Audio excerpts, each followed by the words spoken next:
So this video is going to be for TouchMath and using touch points.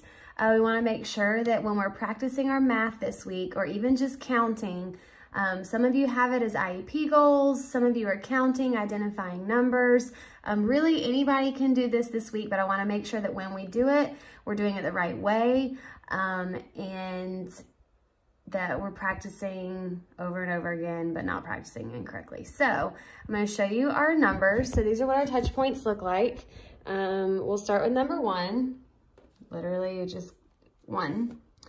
And then we say 1, 2, 1, 2, 3, 1, 2, 3, 4, or they can say 1, 2, 3, 4. Doesn't matter. Some of the kids have preferences.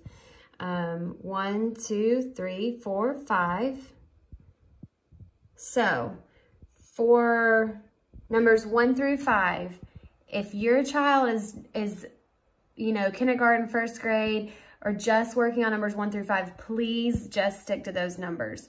Once we get past 5, that's when it starts getting a little more difficult in the way that they're counting. And so unless you know that your child is working on numbers 6 through 9, please don't do 6 through 9.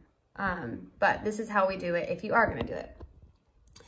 1, 2, 3, 4, 5, 6.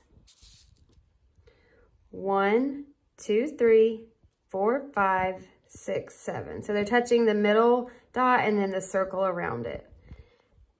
1, 2, 3, 4, 5, 6, 7, 8. Again, they can go this way, across, it doesn't matter. 1, 2, 3, 4, 5, 6, 7, 8, 9. So I kind of use that inflection in my voice to show them the pattern of, getting that second count in. So I'd rather us practice these as addition problems than just the numbers, because sometimes what will happen is if, say, we're doing 1 plus 4, if they're counting just 1 and then they're starting over 1, 2, 3, 4, they'll do that with their addition.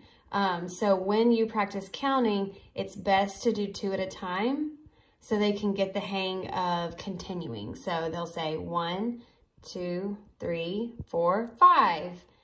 And then they need to say 5 so they can, instead of going to 6. So it makes them say their final answer. So 1, 2, 3, 4, 5.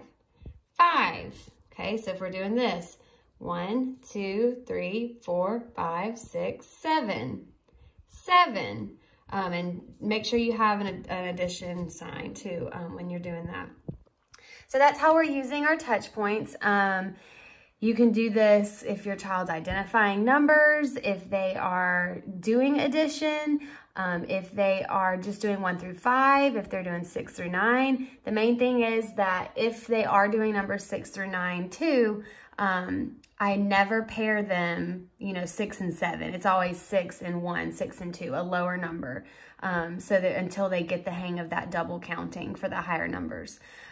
Something that you can do with these numbers just to have fun activities is put the dots there with a highlighter and have your child go back with a crayon or a marker on top of you so they can practice making their own dots.